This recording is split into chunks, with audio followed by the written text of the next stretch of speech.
ٹیلی vision سے. Video games, they're even worse than cartoons because Asma was talking about the two students جو اپنے class کے بچوں کو انہوں نے مار ڈالا. They used to play video game جو aim تھا video game کا کہ how many people can you kill. That was the game of the video game. And Newsweek میں 2-3 ہفتے پہلے یہ پورا آیا ہے. بچوں کی سائیکی وہ اسٹڈی کیا انہوں نے. یہ ویڈیو گیمس یہ بہت اس لیے آپ ایکچولی آپ کر رہے ہیں, آپ دیکھ رہے نہیں ہیں, آپ خود کر رہے ہیں. اینڈ آپ کا یہ ایم ہے کہ آپ مار ڈالیں کسی کو. ڈنور کولوراڈو میں جو انسیڈنٹ ہوا ہے جس میں 2 بچوں نے باقی کلاس پہ فائرنگ کی, تو اس کو انہوں نے بہت جو ریسرچ کیا تو انہیں یہ پتا چلا کہ وہ نارمل گھروں سے تھے, نہ بہت امیر تھے نہ بہت غریب تھے, اور کوئی اور ایسی بات نہیں ملی سوائے یہ کہ ویڈیو گیمز جس میں وہ بہت انٹرسٹڈ تھے اور جس میں ایم یہی تھا کہ آپ کتنے لوگوں کو مار سکتے ہیں. اور یہ کہ ایک دم نہیں ہوا, یہ پچھلے 2 سال سے وہ لوگ پلان کر رہے تھے.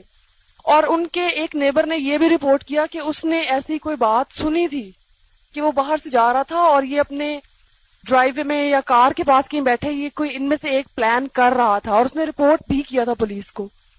اور ان کے پاس بہت انفارمیشن تھی بامبز بنانے کے بارے میں, اور بامب ایسے جس کے اندر جیسے چھوٹے چھوٹے ذرے بھر دیتے ہیں, فار ایگزامپل کیل وغیرہ, تو جب وہ پھٹتا ہے تو وہ بہت دور تک جاتے ہیں اور بہت لوگوں کو انجر کرتے ہیں. انہوں نے اس قسم کی ساری انفارمیشن جمع کی ہوئی تھی اور انہوں نے ایسی چیزیں بنائی تھی, اور یہ 2 سال کی پلاننگ تھی جس کے بعد انہوں نے یہ کیا, تو یہ ایک دم نہیں ہوا تھا. 15 بچوں کو انہوں نے مار ڈالا ہے. 2 لڑکیاں نے انہیں گن اس کے ایک لڑکی کو جا کر پوائنٹ کرا, اس نے کہا تم خدا میں, do you believe in God? اس نے کہا ہاں. You have to believe in God and you have to follow God's path. He shot her dead. He goes, there is no God. یہ ان کی مینٹالٹی یہ تھی. اس نے پوچھا, he asked her, do you believe in God? She goes, yes, and he just shot her. That was the state. آ رہی ہے کہ ان کے ریزلٹس ان کے اور ان کے بھائیوں کے اچھے نہیں آئے تو ان کے والد نے ناراض ہو کر ٹیلی ویژن کے اوپر لکھ کے لگا دیا 6 months کے لیے ٹی وی بین ہے, اور اگر اس کے بعد بھی ریزلٹ نہیں اچھے آئیں گے تو گھر سے باہر نکال دیں گے اس کو. اور 6 مہینے تک انہوں نے ٹیلی ویژن نہیں دیکھا تو پوری فیملی ایک دوسرے کے بہت قریب آ گئی اور آپس میں تعلقات بہت اچھے ہو گئے اور ریزلٹس بھی بہت اچھے آنے لگے.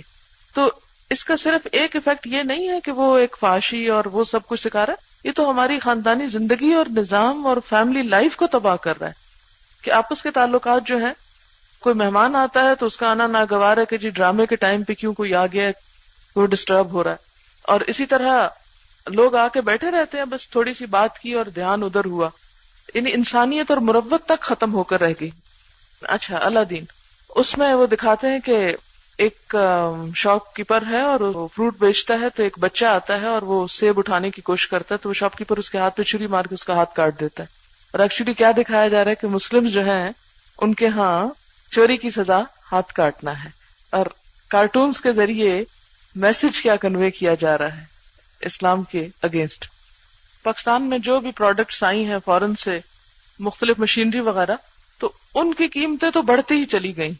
تو یہ کیا ہوا کہ ڈش کی قیمت گرتی ہی چلی گئی اور ہر ایک کی وسعت یا استطاعت میں آ گئی. تو یہ کیوں ہو رہا ہے؟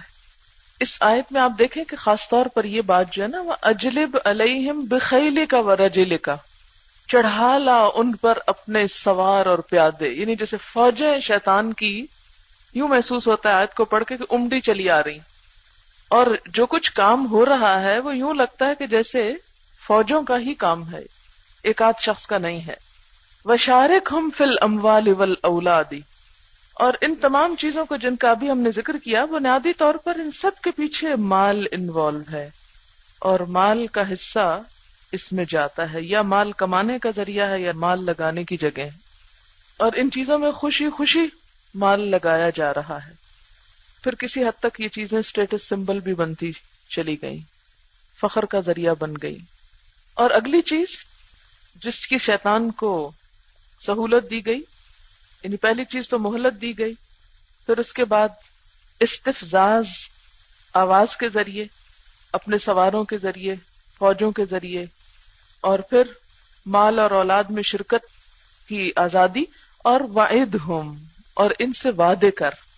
شیطان انسان سے طرح طرح کے وعدے کرتا ہے, جس میں جنگ بدر کے موقع پر کفار سے وعدے کا ذکر ہے کہ اس نے ان سے آ کے انسانی شکل میں کہا تھا کہ تم آگے بڑھو، وَإِنِّي جَارٌ لَكُمْ، میں تمہارا ساتھی ہوں، میں تمہارا پڑوسی ہوں، میں تمہارا مددگار ہوں. تو اس کے بعد جب وہ اصل موقع آیا تو کیا کہنے لگا؟ انی ارا ما لا ترون، میں تو وہ دیکھ رہا ہوں جو تم نہیں دیکھتے. پھر حضرت حوا اور حضرت آدم علیہ السلام کے ساتھ اس نے جو کچھ کیا وہ بھی دراصل کیا تھا؟ ایک طرح سے وعدے تھے کہ اگر ایسا کر لو گے تو یہ فائدہ ہوگا. لیکن حقیقت کیا ہے؟ وما یعدہم الشیطان الا غرورا، اور نہیں وعدے کرتا ان سے شیطان مگر دھوکے کے، جھوٹے. شیطان کے سارے وعدے غرور کے سوا کچھ نہیں. غرور کا لفظی معنی ہے غلط کام کو اس طرح مزین کر کے دکھانا کہ وہ اچھا اور درست لگے، یعنی ایک طرح سے دھوکہ دینا کہ غلط چیز کو اچھا بنا کے دکھانا. اللہ تعالیٰ فرماتے ان عبادی لیس لک علیہم سلطان، بے شک میرے بندے نہیں ہے تیرے لیے ان پر کوئی زور، یعنی جو مجھ سے تعلق قائم کر لے گا، میری طرف آ جائے گا، میرا سہارا لے گا، مجھے تھامے گا، تو پھر ان کو تو کوئی بھی نقصان نہ پہنچا سکے گا. اللہ کے بندے، چنے ہوئے بندے، مخلص بندے، مؤمن بندے، اللہ نے ان کو اپنے طرف نسبت دی، میرے بندے. اللہ کے بندوں کے لیے بہت عزت اور شرف کی بات، بہت بڑا اعزاز، بہت بڑا مقام کہ یہ ساری چیزیں ان پر کوئی اثر نہیں ڈالیں گی. اب اگر ہم یہ جاننا چاہیں کہ کیا ہم اللہ کے بندے ہیں یا نہیں، شیطان کی چالوں سے بچے ہوئے ہیں یا نہیں، اور جتنے اس کے حربے اور ذریعے اور طریقے ہیں ان کو سامنے رکھ کر دیکھ لیں، ایک چارٹ بنا کر کہ میں ان چیزوں سے کس حد تک بچی ہوئی ہوں، کتنی دور ہوں. وہ تمام راستے جن سے شیطان داخل ہوتا ہے، شیطان آتا ہے، ان راستوں کو میں نے کس حد تک بند کر رکھا ہے. میرے کھانے پینے کی عادات، سونے کی عادات، گھر میں داخل ہونے نکلنے، زندگی کے مختلف کاموں کو بجا لانے میں میں اللہ اور اس کے رسول صلی اللہ علیہ وسلم کے بتائے ہوئے طریقوں پر کتنا چل رہی ہوں، اور اپنے مال اور اولاد کو شیطان کے راستے سے کس حد تک بچائے ہوئے ہوں. اگر اس چیز میں کامیاب ہوں تو پھر آپ کے لیے خوشخبری ہے کہ آپ اللہ کے بندے ہیں، ان عبادی میں شامل ہیں. اور اگر نہیں تو پھر ایک طرف عباد الرحمن ہوتے ہیں اور دوسری طرف ان کے مقابلے میں عباد الشیطان ہوتے ہیں. اگر ہم وہ صفات نہیں رکھتے جو عباد الرحمن کی ہو سکتی ہیں تو پھر لازمی طور پر دیکھیں نا فرق واضح ہے.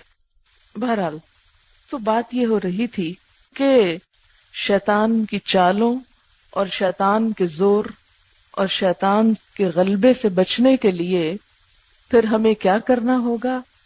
اللہ کا بندہ بننا ہوگا، اللہ سے تعلق رکھنا ہوگا.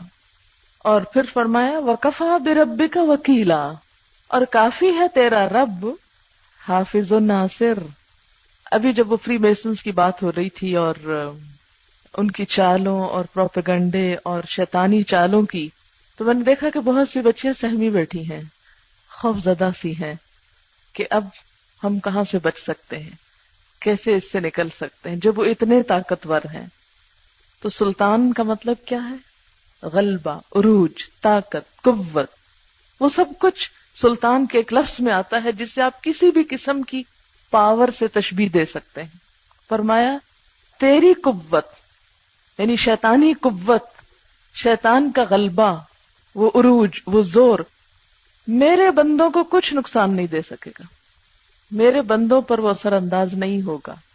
ان عبادی لیس لک علیہم سلطان، ان کو کچھ نہیں ہوگا. تو ہمیں ان ساری چیزوں کو جاننا تو ضرور ہے کہ ایک مسلمان کو معلوم ہونا چاہیے کہ دنیا میں کیا ہو رہا ہے اور شیطان کس کس راستے سے حملہ آور ہو رہا ہے، اور اس نے انسانوں میں سے کیسے انسانوں کو اپنا آلہ کار بنا رکھا ہے، کہ کچھ لوگ شیطان کے آلائے کار بن جاتے ہیں، چیلے بن جاتے ہیں، شاگرد بن جاتے ہیں، اور شیطان خود بھی کام کرتا ہے اور ان سے بھی کرواتا ہے.